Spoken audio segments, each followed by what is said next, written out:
I was 15 years old when I did my first internship. But நீ எதுக்காக வரன்ற குறிக்கோள் ப்ராப்பராக இருந்துச்சுன்னா இன்டர்ன்ஷிப் நீ ஒரு வாரத்துல கூட முடிக்கலாம். அந்த கம்பெனிக்கு இன்டர்ன்ஷிப் கிராக் பண்ணி உள்ள போறதே சேலஞ்சு. கத்துக்க ஆசை இருந்தா அந்த வயசு, எந்த வயசுல உனக்கு ஆசை வருதோ அந்த வயசுல இன்டர்ன்ஷிப் பண்ணலாம். ஃபேஸ்புக் மாதிரி ஒரு ஆப் பில்ட் பண்றதுக்கு அவங்க பேசிட்டு இருப்பாங்க. எப்படின்னா வந்து ஸோ எல்லாருமே வந்து காலேஜ் படிக்கும்போது ஜாலியாக இருக்க நினைச்சாங்க. அப்போ நான் வந்து காலேஜ் படிக்கும்போது இன்டர்ன்ஷிப் பண்ண, காலேஜ் முடிச்ச உடனே அவர் செஞ்ச ஜாப்.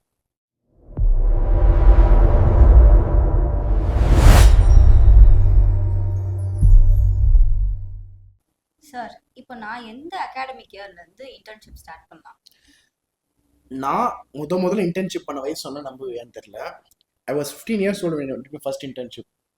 நான் வந்து என் ஸ்கூல் வெக்கேஷன் அப்போ எங்கள் அப்பா ஃப்ரெண்டோட பையன் அவரோட ஸ்டார்ட் அப் கம்பெனி இன்டர்ன்ஷிப் பண்ணேன். அப்போ தான் வந்து ஃபேஸ்புக்கில் பூம் ஆகிட்டு இருந்துச்சு. ஸோ ஃபேஸ்புக்கில் பேஜ் மேனேஜ் பண்ணுறது என் ரோலாக இருந்துச்சு.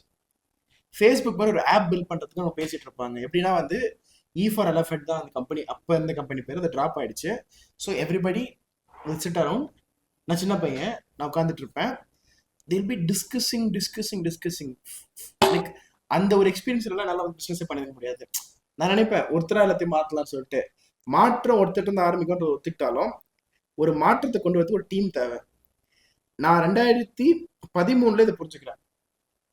சரியா? அப்போ நான் வந்து காலேஜ் சேரல, ஸ்கூல் படிச்சுட்டு இருக்கேன். ஸ்கூல் லீவ்ல அப்புறம் 11th 12th படிச்சுட்டு தான் காலேஜ் வரேன். நான் காலேஜ் வந்து ஃபர்ஸ்ட் இயர்ல தான் இன்டர்ன்ஷிப் போயிட்டு இருக்கேன். ஸோ எல்லாருமே வந்து காலேஜ் படிக்கும்போது ஜாலியாக இருக்க நினைச்சாங்க. அப்போ நான் வந்து காலேஜ் படிக்கும்போது இன்டர்ன்ஷிப் பண்ண, காலேஜ் முடிச்சோடனே அவர் செஞ்ச ஜாப். ஸோ இன்டர்ன்ஷிப் என்பது இந்த வயசு தான் கிடையாது. சரி, அதனால தான் வந்து நான் என்னோட கம்பெனியில் ஸ்கூல் பசங்களுக்கு இன்டர்ன்ஷிப் கொடுத்துட்ருக்கேன். ஸோ இன்டர்ன்ஷிப் பண்ணுறதுக்கு வயசுன்னு பார்த்தீங்கன்னா கற்றுக்க ஆசை இருந்தால் அந்த வயசு, எந்த வயசுல உனக்கு ஆசை வருதோ அந்த வயசுல இன்டர்ன்ஷிப் பண்ணலாம். எந்த வயசுல உனக்கு ஆசை வருது வாழ்க்கையில் க்ரோ பண்ணணுன்ட்டு, that is the right age for doing internship. இப்போ நான் இன்டர்ன்ஷிப் பண்ணணும்னு ஆசைப்படுறேன் சார். நான் போய் ஒரு ஸ்டார்ட் அப்ல பண்ணணுமா இல்ல நல்ல எஸ்டாப்லிஷ்டான ஒரு ஃபார்ம்ல போய் பண்ணட்டுமா? இந்த கேள்விக்கான பதில் நீயே தான் சொல்லணும். ஏன்னு சொல்லட்டுமா? ஸ்டார்ட் அப்ல பண்ணா தொழில் கத்துக்கலாம், எல்லாமே கத்துக்கலாம். பட் எஸ்டாப்ளிஷ் ஃபார்ம்ல பண்ணினா உன் லேர்னிங் கொஞ்சம் கம்மியா இருக்கும். பட் உனக்கு காசு தருவாங்க. சரி, காசு கிடைக்கும் உனக்கு ஒரு எஸ்டாப்ளிஷ் ஃபார்ம்ல பண்ணா. ரெண்டாவது, எஸ்டாப்ளிஷ் ஃபார்ம்ல போறதே கஷ்டம். அப்ப அதுவே உனக்கு ஒரு இன்டர்ன்ஷிப் லேர்னிங் தான். ஒரு எஸ்டாப்ளிஷ் கம்பெனி உள்ள இன்டர்ன்ஷிப் வாங்குறதுக்கான ஸ்ட்ரகிள் பண்றல, அதுவே ஒரு லேர்னிங் தான். ஸோ இதுதான்றதுலாம் கிடையாது. நீ யாராக ஆசைப்படுற? இப்போ எனக்கு வந்து இந்த கம்பெனியில தான் நான் வந்து ஃபியூச்சர் வேலைக்கு போன ஆசைப்படுறேன்னா, எஸ்டாப்ளிஷ் கம்பெனி தான் போன ஆசைப்படுறேன்னா, அந்த கம்பெனிக்கு இன்டர்ன்ஷிப் கிராக் பண்ணி உள்ள போறதே சேலஞ்சு. உள்ள போயிட்டா நான் என்ன ப்ரூவ் பண்ண அங்கே நான் வேலைக்கு போயிடலாம், சிம்பிள். அதனால that will work for some people. இல்லைங்க நான் ஒரு ஆண்டர்பிரனர் ஆக போறேன், இல்லை எனக்கு வந்து எஃபர்ட் போட முடியல, பட் எனக்கு இமீடியட்டா இன்டர்ன்ஷிப் வேணும், நான் ஸ்கில் டெவலப் பண்ணி ஆகணும்னா காசு எதிர்பார்க்காத. கேட்டால் காசு கட்டிடு. சில ஸ்டார்ட் அப்ல வந்து காசு கேட்பாங்க இன்டர்ன்ஷிப்க்கு. ஏன்னா they want, because they are helping you to things. உனக்கு தெரியாம நீ எம்டியா போகும்போது கேட்பாங்க காசு, நீ கொடுக்கலாம், தப்பு இல்லை. இப்போ நம்ம ட்ரைனிங் கம்பெனி எடுத்துக்கோ, வேற ட்ரைனிங் கம்பெனின்றதான் காட்டாங்க இன்டர்ன்ஷிப் காசு வாங்கி தான் பண்றோம். சரியா? ஏன்னா ஒரு பொருளை ஃப்ரீயா கொடுக்கும்போது ஒரு வேல்யூ இருக்காது. அதே மாதிரி இன்டர்ன்ஷிப் பண்றான்ல, நல்லா பண்றான்னா அந்த காசு திரும்பி கொடுத்துட்றோம். பிளஸ் இது தெரிஞ்சுக்கிறதுக்காக நம்ம இன்டர்ன்ஷிப் டெஸ்ட் வைக்கிறோம், ஸ்காலர்ஷிப் டெஸ்ட். ஸோ ஸ்காலர்ஷிப் டெஸ்ட்ல பாஸ் ஆயிட்டா உனக்கு ஃப்ரீ இன்டர்ன்ஷிப். ஸ்காலர்ஷிப் டெஸ்ட்ல வந்து பாஸ் ஆகுதுன்றது இட்ஸ் வெரி ஈஸி. அப்போ அந்த ஈஸியான டெஸ்ட் நீ பாஸ் பண்ணா நீ காசு கட்டணும். பிகாஸ் உனக்கு கத்துறது நீ சேலஞ்சிங்காக இருக்கும். உனக்கு ஒருத்தர் ஹையர் பண்ணி வேலை வாங்கணும் அப்படின்றதுனால, உனக்கு கத்துறது ஒருத்தர் வேலைக்கு வைக்கணுன்றதுனால நான் அது காசு வாங்கணும். அதனால வந்து ஸ்டார்ட் அப் கம்பெனில ஒர்க் பண்ணும்போது என்ன பெனிஃபிட்னா, you will do multiple roles than what you are hired for. Establish கம்பெனியில் பண்ணும்போது பார்த்தீங்கன்னா அங்கேயே வேலைக்கு போகலாம், ஒரு ஜாப் செக்யூரிட்டி கூட கிடைக்க வாய்ப்பு இருக்கு. அதான் ரெண்டுத்துலேயும் ஒரு பெனிஃபிட்ஸ் இருக்கு. டிராபேக்னு பார்த்தீங்கன்னா எஸ்டாப்ளிஷ் கம்பெனி எடுத்துக்க மாட்டாங்க இன்டர்னா. ஸ்டார்ட் அப் கம்பெனியில் வந்து பார்த்தீங்கன்னா இன்னும் ஓவர் எக்ஸ்பெக்ட் பண்ண வாய்ப்புகள் இருக்கு. அதே மாதிரி உனக்கு காசு வாங்கியும் பண்ணுவாங்க, இல்லை வந்து வாங்கி எஸ்டாப்ளிஷ் கம்பெனி இன்டர்னா போனால் உன்னை வேலையாக வாங்க சும்மா கூட உட்கார வைப்பாங்க. ஸ்டார்ட் அப் பண்ணி ஓவரா வேலை வாங்குவாங்க. ரெண்டு எக்ஸ்ட்ரீம், நடுவுலன்ற கூட கிடையாதுங்க. அந்த எக்ஸ்ட்ரீம் இல்லை, இந்த எக்ஸ்ட்ரீம் தான். பட் நான் வந்து இந்த எக்ஸ்ட்ரீம் சூஸ் பண்ணுவேன். ஸ்டார்ட் அப்ஸ்குள்ள போய் ஒர்க் பண்ணுறது பெட்டர் நான் சொல்லுவேன். இப்போ நான் இன்டர்ன்ஷிப்னு வரும்போது சர்டிஃபிகேட் பேஸ்ட் ஸ்கில் அப்படி போட்டுமா இல்லைன்னா ஸ்கில் பேஸ்ட் இன்டர்ன்ஷிப் அப்படி போட்டுமா? இன்னைக்கு காலேஜஸ்ல வந்து பார்த்தீங்கன்னா இன்டர்ன்ஷிப்புக்கு போனாதான் அவனுக்கு டிகிரியோ இல்லை இன்டர்ன்ஷிப் வந்து கரிக்குலம் பாட்டை கொண்டு வந்ததுல இருந்து இன்டர்ன்ஷிப் ஒரு கடமைக்கு தான் பண்றாங்க நிறைய பேர், யாரும் வந்து கத்துக்கிறதுக்காக பண்ணல. அப்ப சர்டிஃபிகேட் பேஸ்ட் இன்டர்ன்ஷிப்ன்றது அங்கதான் ஓடுது. இதுவே when it comes to skill based internshipன்றது காலேஜ் சொல்ல உனக்கே விருப்பப்பட்டு பண்ற. நீ படிக்கிறது பிகாம், பட் நீ பண்றது டிஜிட்டல் மார்க்கெட்டிங்னா நீ இந்த ஸ்கில் கத்துக்க ஆசைப்பட்டு பண்றது. சரியா? எப்போ ஒரு விஷயத்த நீயா முன் வந்து பண்றியோ லேர்னிங் நல்லா இருக்கும். எப்போ ஒரு விஷயத்த மத்தவங்க சொல்லி பண்றியோ லேர்னிங்கே இருக்காது, ஒரு கம்பல்ஷன்ல பண்ற மாதிரி இருக்கும். வாழ்க்கையில பிடிச்சி பண்றது தான் ரொம்ப நாள் பண்ண முடியும். பிடிக்காம பண்ண வச்சுக்கோயேன், ரொம்ப நாளைக்கு பண்ணாலும் உன்னோட ஹாப்பினஸ் இழந்துருவேன். சந்தோஷம்ன்றது எந்த மொமெண்ட், திஸ் மொமெண்ட் நான் அந்த பிரசன்ஸ்ல இருக்கன்றத சந்தோஷம். சந்தோஷம்ன்றது ஸ்மைல் பண்றது கிடையாது, சிரிக்கிறது கிடையாது, குதிக்கிறது கிடையாது. இந்த மொமெண்ட்டை நான் வாழ்ந்தாலே அது சந்தோஷம் தான். இப்போ இந்த மொமெண்ட்ல பாட்காஸ்ட் பேசுறேன்னா நான் அதை ஃபுல் அண்ட் ஃபுல் மொத்த ஆத்மாவும் கொடுத்து பண்றேன். I'm happy. இது முடிக்கும் போது வாவ்ன்ற ஃபீலிங் எனக்கு இருக்கும். ஆனா அதுவே சந்தோஷப்படலன்னா, இப்போ முடியுதா, டைம் ஆயிடுச்சு, நீ ஆராய்ச்சி அடி சீக்கிரம் முட்றா அப்படின்ற மாதிரி இருக்கும். அடுத்து தாத்து கேள்வி என்ன கேட்க போறான்னு தெரியல அப்படின்னு இருக்கோன்னா நான் அந்த மொமெண்ட்ல வாழல. சரி பேசிட்டே இருக்கேன்னா அடுத்து வந்து சரி முடிச்சோன்னே என்ன வெள்ளிக்கிழமை இன்னைக்கு, ஸோ பிரியாணி சாப்பிடணும் அப்படின்னு ஒரு பிளான் வச்சுன்னு வச்சுக்கோயேன். நான் இந்த மொமெண்ட்ல இல்லடா, நான் அப்படி பேச முடியும், நான் ஜோன் அவுட்டாக இருக்கேன். நிறைய பேர் அன்ஹாப்பியா இருக்க பீப்புள் பார்த்தா ஜோன் அவுட்டாக தான் இருப்பாங்க. சரியா? இது எப்போ ஹாப்பினஸ் இல்லைன்றது வரும்னா உனக்கு பிடிச்சி பண்ணதான் வரும். இன்டர்ன்ஷிப்னு ஆரம்பிக்கிறல, இன்டர்ன்ஷிப் வாழ்க்கையோட ஒரு பெரிய பாத்திரம் நான் சொல்றேன். சரி, நாங்க இன்டர்ன்ஷிப்பை ஒரு பெரிய ஒரு மாடலாகவே கொண்டு வந்திருக்கேன் கம்பெனியில். பிகாஸ் நான் ஹயர் பண்ண ஃபுல் டைமர்ஸ் எல்லாம் இன்டர்னா ஒர்க் பண்ணுவாங்க தான். And journey starts from the first year and we're also getting school students to be interns here. ஏன்னா ஒரு பெரிய எம்பையர் பில்ட் பண்ணனா we need strong people and strong people are built from the scratch. Skill with internship better. சர்டிஃபிகேட்லாம் பண்ணாங்க internship. இன்டர்ன்ஷிப்காக போற ஒருத்தங்க கிட்ட நீங்க என்ன சொல்றீங்க? your golden rules. எனக்கு அட்வைஸ் கேட்டால் பிடிக்காது, அதனால நான் பண்ணுறது ஸ்டாப் பண்ணுறோம் முன்னாடியே. பட் நான் என்னோட எக்ஸ்பீரியன்ஸ் ஷேர் பண்ண பிடிக்கும் எனக்கு. ஸோ ஒரு இன்டர்ன் வந்தால் நான் என்னோட எக்ஸ்பீரியன்ஸ் என்ன ஷேர் பண்ணோன்னா, நான் முதல்ல இன்டர்ன்ஷிப் போனப்போ நான் என்னெல்லாம் மிஸ் பண்ணிட்டேன் அப்படின்றது தான் ஆரம்பிப்பேன். எனக்கு என்ன கிடச்சதுன்னா, எனக்கு நல்லா கம்யூனிகேட் பண்ண கிடச்சிக்கிச்சு.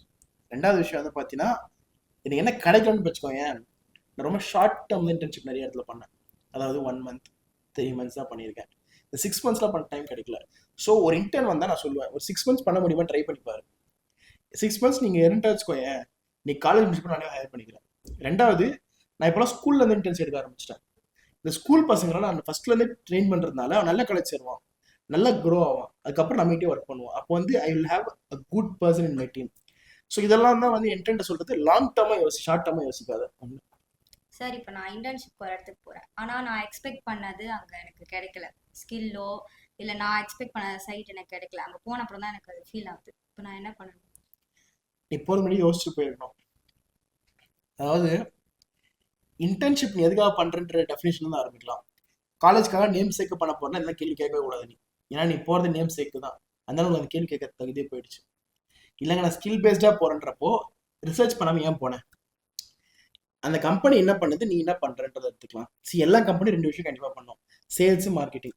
இந்த 2 விஷயத்துல இன்டர்ன்ஷிப் நீ எங்க பண்ணாலும் நல்லா இருக்கும். ஆனா கம்பெனி ஒழுங்கா ட்ரீட் பண்ணலாம், 2வது வெளியே வந்துடும், அவ்வளவுதான் முடிஞ்சிச்சு. ஏங்க, what you give you will get, அதை நான் பிலீவ் பண்றேன். என்னால வேல்யூ கொடுக்க முடிஞ்சாதான் எனக்கு வேல்யூ கிடைக்கும். என்னால ஒருத்தருக்கு நல்ல எக்ஸ்பீரியன்சஸ் கொடுக்க முடியும், நல்ல லைஃப் லெசன்ஸ் கொடுக்க முடியும், நல்ல எக்ஸ்போசர் கொடுக்க முடியும் கம்பெனியில. அந்த பர்சன் அதுக்கு ஈக்குவலண்டான எஃபர்ட் கொடுத்தாங்கன்னா company will grow, we will both will grow our value அப்படின்ற மாதிரி. ஸோ ஒரு இன்டர்ன்ஷிப் நீ போற சாட்டிஸ்ஃபைடா எல்லாம் வெளியே வந்துரு. பிஃபோர் தட் ரிசர்ச் பண்ணிட்டு போ. இன்டர்வியூ பண்ணும்போது நீ கேள்வி என்ன வேணுன்றது நீ கேட்டுரு. நிறைய பேர் வந்து சும்மா நேம் சேக்கு தான் பண்றதுனால இந்த ப்ராப்ளம் ஃபேஸ் பண்றா. நீ எப்படி இந்த ப்ராப்ளம் ஃபேஸ் பண்ணுவ, காலேஜ்ல நீ கேட்டிருப்பாங்க வேணும்னு சொல்லிட்டு நீ என்ன பண்ண, அவசர அவசரமா போய் சேர்ந்துருவ எங்கேயாச்சும். அப்புறமா இது இல்ல அது இல்லைன்ற பிரச்சனை வரும். ஏன்னா இது எங்களுக்கே வந்திருக்கு. நாங்கள் அக்கௌண்டிங் இன்டர்வியூ கொடுக்கறது இல்லைங்க யாருக்கும். கொடுத்தா ரொம்ப இம்பார்ட்டண்ட்டாக எனக்கு தெரிஞ்சவங்க ரெஃபரன்ஸ் வந்தால் கொடுப்பேன். ஏன்னா accounts I can't reveal to any people. ஏன்னா வந்தால் வந்து எம்ஓஏ எல்லாமே கேட்குறாங்க, நல்லா ரிவீல் பண்ண முடியாது கம்பெனி பற்றி. சரியா? ரெண்டாவது, டிஜிட்டல் மார்க்கெட்டிங் அண்ட் சேல்ஸ்க்கான இன்டர்ன்ஷிப் த்ரூ அவுட் தேர் என்கிட்ட இருக்கு. பசங்க பண்றாங்க அதையும் வந்து டிஜிட்டல் மார்க்கெட்டிங்கும் சேல்ஸ்க்கும். அவங்க வரும்போது தெரிஞ்சுதான் வர எங்களோட தான் பண்ண போறேன்ட்டு, அதனால ஈஸியா பண்ணிடுறான். பட் பிடெக் ஐடி படிச்சுட்டு இருப்பேன், வருவான் டெக்னிக்கல்ல கேட்பான், டெக்னிக்கல் என்கிட்ட இருந்திருக்காது அந்த டைம்ல, நான் கொடுத்துருக்க மாட்டேன் அவங்க கிட்ட. பட் இன்டர்ன்ஷிப் வேணும்னு நின்றுப்பான். அப்ப நான் டிஜிட்டல் மார்க்கெட்டிங் பண்ண ஆல்மோஸ்ட் சிமிலர்னு சொல்லுவேன் நான். Because digital marketing is technical, obviously அந்த எஸ்இஓ இருக்கு, அப்புறமா வெப்சைட் கிரியேஷன்லாம் இருக்கு. ஸோ இதை பத்தி நான் சொல்லும் போது இல்ல ஸ்மால் பார்ட் தான் உங்களோட டாபிக் வரும், மற்றது எல்லாமே டிஜிட்டல் மார்க்கெட்டிங் தான், உனக்கு ஓகேவான்னு கேட்பேன். சரின்றுவான். பட் டிஜிட்டல் மார்க்கெட்டிங் சொல்லும் போது நீங்க இன்ட்ரெஸ்டே இல்லைன்னு அப்போ வந்து எங்க போன்ற தாட்டே இல்லாம தான் உள்ள வந்திருக்கான். அப்ப நான் அவனுக்கு ஒரு பெட்டரான ஐடியா நான் கொடுக்கும்போது அவன் நோ சொல்றது எனக்கே நடந்த ரிஜெக்ஷன்ஸ். பிகாஸ் இது கம்பெனியே வந்து பாத்தீங்கன்னா எனக்கு என்ன தேவை கொடுக்க முடியும் இன்டர்ன்ஷிப்ல. சரியா, எப்பவுமே வந்து ஸ்டூடெண்ட் பாயிண்ட் ஆஃப் வியூ நீ பேசுற ஒரு கம்பெனி பாயிண்ட் ஆஃப் வியூ யோசிச்சுப்பாரு. அவனுக்கு என்ன ரெக்யர்மெண்ட் இருக்கோ அவனுக்கு இன்டர்ன்ஷிப் கொடுப்பான். உனக்கு வேணுன்றதுனால அதுதான் முடியாது. அந்த ரோல புதுசா என்கிட்ட வந்து மிஷின் லேர்னிங் இன்டர்ன்ஷிப் இல்லைங்க. இன்னைக்கு ஒரு பொண்ணு வந்து கேட்கறேன் மிஷின் லேர்னிங் வேணும்னு சொல்லிட்டு, என்கிட்ட இல்லைன்ற, இது கொடுத்தா நல்லா இருக்குமே கொடுங்க அப்படின்னு கேட்கறாங்க. அந்த பொண்ணு நான் ஓப்பனா சொல்லிட்டேன், நீ யாரும் எனக்கு தெரியாது, நீ வந்து என் இன்டர்ன்ஷிப் கேட்குற, ஃபர்ஸ்ட் என் கம்பெனி என்ன கம்பெனி ட்ரைனிங் கம்பெனி, உனக்கு ட்ரைனிங் வேணுமா, ட்ரெயினர் இருக்கான் ட்ரெயின் பண்றேன். நாங்கள் மொபைல் ஆப் தான் பில் பண்ணிட்டு இருக்கோம், மிஷின் லேர்னிங் எனக்கு சம்மந்தமே இல்லை. இந்த கேள்வி என்னால் பண்ண முடியாது நீ கேட்குற கேள்வி. அப்போ ஒன்று நீ அதை கோர்ஸாக என்ன படிச்சுன்னா ட்ரைனிங் தர முடியும், இல்லை என்கிட்ட வேற டாபிக்கு அதை பண்ண முடியும். இதை நான் சொல்கிறேன் அவங்ககிட்ட. This is happening. பட் அவன் என்ன நினைக்கிறான், இல்லை நான் எதிர்பார்த்து வந்தது வேற, நீங்கள் வச்சில்ல. ஏன்னா வச்சில்லன்றது ஆப்வியஸாக தெரியுது வெளியே இருந்து பார்க்கும்போதே. நீ வரனா அப்போ நீ தான் எதிர்பார்த்து வர. அப்போ என்கிட்ட என்ன இருக்கு இல்லைன்றது நீ ஃபர்ஸ்ட் புரிஞ்சுட்டு வரணும் உள்ள. அப்படிதான் நான் நினைப்பேன் அதை பற்றி. சார் இப்போ நான் உங்கள் கம்பெனிக்கு இன்டர்னாக ஜாயின் பண்ணுறேன், என்கிட்ட நீங்கள் என்ன ஸ்கில் பேசிக்காக எக்ஸ்பெக்ட் பண்ணுவீங்க? ஒரு கதை சொல்கிறேன். நான் என் கம்பெனிக்கு எந்த மாதிரி இன்டர்ன் ஹையர் பண்ணணும்னு பார்த்தீங்கன்னா, ரீசெண்டாக ஒரு பொண்ணு இன்டர்ன்ஷிப்க்கு அப்ளை பண்ணான். எனக்கு அந்த மெயிலை பார்த்தோன்னு இம்ப்ரெஸ் ஆகிட்டேன். சரியா, ஜென்ரலாக வந்து இன்டர்ன்ஷிப் வரவங்க எதிர என்னோட இன்ஸ்டாகிராம் அக்கௌண்ட் பார்த்துட்டு இன்ஸ்டால ப்ரோ அப்படின்னு மெசேஜ் பண்ணுவாங்க, இன்டர்ன்ஷிப் வேணும் ப்ரோ அப்படின்னு மெசேஜ் பண்ணுவாங்க. இல்லை வாட்ஸ்அப் எடுத்து வாட்ஸ்அப்பில் ஹாய் அப்படின்னு மெசேஜ் போட்டு மெசேஜ் பண்ணுவாங்க. இல்லை வந்து வாட்ஸ்அப்பில் ஆடியோ கால் மிஸ் கால் வந்துடும், அப்புறமா நான் திரும்பி கால் பேக் பண்ணும்போது இன்டர்ன்ஷிப்காக பண்ணேன் அப்படின்வாங்க. சில பேர் மிஸ் கால் கொடுப்பாங்க, சில பேர் கால் பண்ணி எடுத்தோன்னே இன்டர்ன்ஷிப் இருக்கா, எனக்கு காலேஜ் படி இன்டர்ன்ஷிப் வேணும், எத்தனை நாள் வேணும் முன்னாடி அப்படின்னு பேசுவாங்க. பட் இப்படிலாம் இல்லாமல் ஃபர்ஸ்ட் டைம் ஒரு மெயில் பார்க்குறேன் என்னோட வாழ்க்கையில். நான் இன்டர்ன்ஷிப் நிறைய பேர் மெயில் பண்ணியிருக்காங்க. எப்படி இருக்கும்னு பார்த்தீங்கன்னா சப்ஜெக்ட் இருக்காது, டைட்டில் இருக்கும், ஒன்றுமே இருக்காது, அதில் எம்டியாக இருக்கும் அது. பட் இந்த மெயில் மட்டும் கொஞ்சம் பெக்யூலராக இருந்துச்சு. என்னன்னா பார்த்தீங்கன்னா சப்ஜெக்ட் இருக்கு, அவங்க இன்ட்ரடியூஸ் பண்ணியிருக்காங்க, எதுக்காக வேணும், எந்த காலேஜ் எல்லாமே சொல்லிட்டு ஒரு எலாபரேட் மெயில் தேங்க்யூட இருக்கு. சாட் ஜிபிடி யூஸ் பண்ண மாதிரி தெரியுது, but still it was decent. இந்த மெயிலை பார்த்தோன்னே எனக்கு என்ன ஃபர்ஸ்ட் தோணுச்சுன்னு பார்த்தீங்கன்னா, someone has taken effort to do research about my company. And அந்த பிள்ளை உட்காந்து பண்ணியிருக்கு. ஸோ எனக்கு பிடிச்சிருந்துச்சு. நானும் அப்போ வந்து அக்ரெசிவாக என்னோட ஃபுல் டைம் டீமுக்காக ஹையர் பண்ணிட்டு இருக்கும்போது, சரி இந்த பொண்ணு இன்டர்ன் தான், பட் இப்போ எனக்கு ஒரு இன்டர்ன் சப்போர்ட் தேவைப்படுன்றதுனால கேவ் மை நம்பர் கால் பண்ணி பண்ண சொன்னா உடனே கால் பண்ணுறாங்க. And she was calling me, நான் வேற காலில் இருந்தேன், she call me like twice thrice. So என்னோட இன்டர்னா இல்லை என்னோட இஏவா ஒரு பொண்ணு ஒர்க் பண்ண போறாங்கன்னா அவங்க வந்து நல்லா ஃபாலோ அப் பண்ணுன்ற தாட் வச்சுட்டு இருந்தேன். This girl was doing it perfectly. நான் ஃபர்ஸ்ட் டைம் பேசும்போது ஒரு இம்ப்ரெஷனோட தான் பேசுறேன், மெயில் பண்ணிட்டா காலிங்கும் கண்டினியூஸாக பண்ணுறேன், which is like is following. இப்போ இந்த பொண்ணு இன்டர்னா எடுக்கிறத இஏவா எடுத்த நல்லா இருக்கும். இந்த பொண்ணுக்கு வந்து பேசி like what ever she asking will accept. இப்போ இன்டர்ன்ஷிப் நான் காசு வாங்கணும், இன்டர்ன்ஷிப் காசு வாங்க வேணாம். சரியா, ரெண்டாவது டெஸ்ட் இருக்கும், டெஸ்ட் ஃபெயிலாக தான் பரவாயில்ல எடுத்துக்கலாம். பிகாஸ் நான் எதிர்பார்த்து 2 ட்ரீட் அங்கே ஃபில் ஆயிடுச்சு. ஒன்று வந்து she's able to do emails, ரெண்டாவது ஷீஸ் டூயிங் கால்ஸ். இப்போ எனக்கு என்ன தேவைப்பட்டுச்சுன்னா அந்த பாயிண்ட்ல நான் என் பர்சனல் பிராண்டை பில்ட் பண்ண போறேன். எனக்கு ஒரு இஏ தேவை. எனக்கு இமெயில் பண்ணி என்னோட கிளைண்ட் சிஏ கிட்ட அப்பாயின்மெண்ட் ஃபிக்ஸ் பண்ணுறதுக்காகட்டும், என்னோட பாட்காஸ்ட்டுக்கு இன்டர்வியூ பண்ணுறவங்களை ஃபிக்ஸ் பண்ணுறதாகட்டும், ரெண்டாவது என் ஃபோன் கால்ஸை மேனேஜ் பண்ணுறதோ இல்லை என் மூலமாக வந்து மற்றவங்க கால்ஸ் பண்ணுறதோ அந்த பர்சன் தான் பண்ணணும்னு நினச்சேன். என்னுடைய பக்காவாக பண்ணியாச்சு. இந்த ஸ்கில் ஒரு இன்டர்னாவும் சரி இல்லை எந்த ஒரு எம்ப்ளாயினாலும் சரி, இந்த ஸ்கில் இருந்துச்சுன்னா அவங்களுக்கு ஈஸியாக வேலை கிடச்சிடும். Emailing and doing a proper telephone call. மூணாவது விஷயம் வந்து பார்த்தீங்கன்னா the way she approached, the way she used words. அவன் நேரில் வந்த இன்டர்ன்ஷிப்க்கு டெஸ்ட் கொடுத்தேன், she didn't pass the test, but this girl, I asked her some questions related to the internship, she was able to answer. ரெண்டாவது கிளாரிட்டியாக இருக்காவ, எதுக்கு வந்திருக்கோன்றதுல கிளாரிட்டியாக இருக்காவ. மூணாவது விஷயம் வந்து பார்த்தீங்கன்னா I was able to give her as a task கொடுத்து பண்ண சொல்கிறேன், லைவாக உட்காந்து she is able to use ChatGPT AI tools. So third point பார்த்தீங்கன்னா she was able to use ChatGPT AI tools. நல்ல மெயில் பண்ணுறாங்க, கால்ஸ் பண்ணுறாங்க, ChatGPT AI tool யூஸ் பண்ணுறாங்க. லாஸ்ட் விஷயம் எடுத்ததை ஒரு டாக்குமெண்ட்டாக போட டாக்குமெண்ட்டாக பண்ணியாச்சு, டாக்குமெண்டேஷன். இந்த 4 ஸ்கில் இருந்துச்சு போதும் எனக்கு. சரியா, ப்ராப்பராக மெயில் பண்ணோம், ப்ராப்பராக கால் பண்ணி பேசணும். முக்கியமான விஷயம் என்ன தெரியுமா, கிளாரிட்டியோட பேசிட்டு கம்யூனிகேட் நல்லா பண்ணி வச்சுக்கணும். AI tools. இப்போ பசங்க பண்ணுற பெரிய மிஸ்டேக் என்னன்னு பார்த்தீங்கன்னா ஒன்று தான், இன்டர்ன்ஷிப்பாகவே எடுத்துக்கிறது இல்லை. அவன் சும்மா காலேஜ் போகிற மாதிரி வரான், அவன் பாட்டுன்னு வரான், அவன் பாட்டுன்னு போகிறான். ரெண்டாவது விஷயம், இப்போ இன்டர்ன்ஷிப் அப்படின்றது பேசிக்காக உன்னோட ஜாபோட ஒரு ரீகேப் ட்ரெய்லர் மாதிரி அது. சரியா, சரி, ஜாபோட ட்ரெய்லர், ஜாப் மூவினா இது ஒரு ட்ரெய்லர் மாதிரி.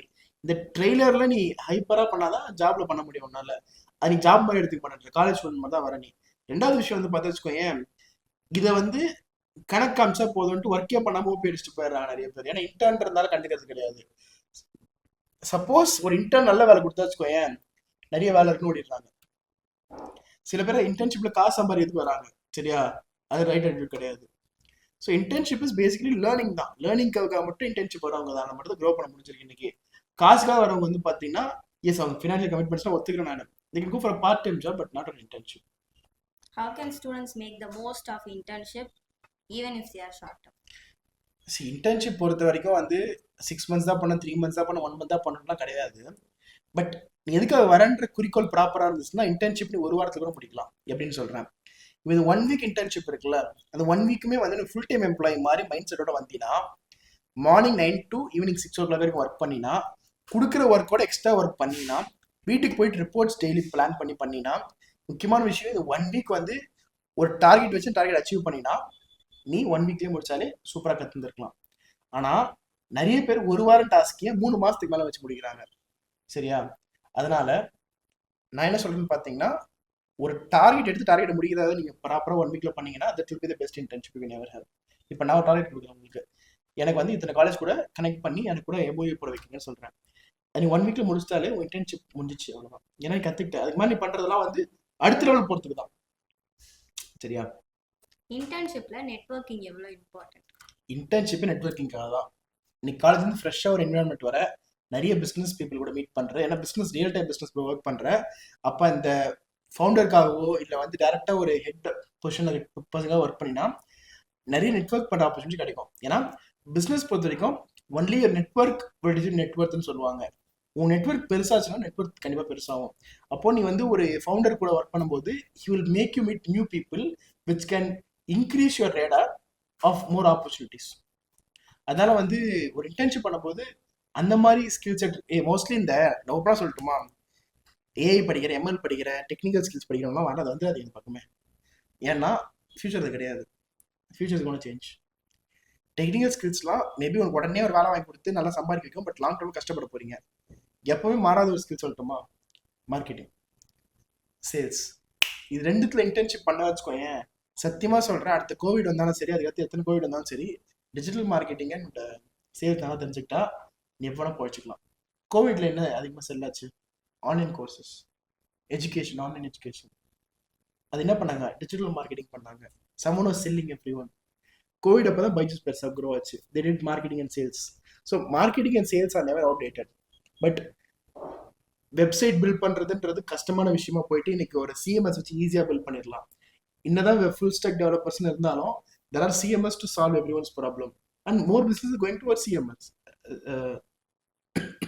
CMS, content management system. அதனால things are changed.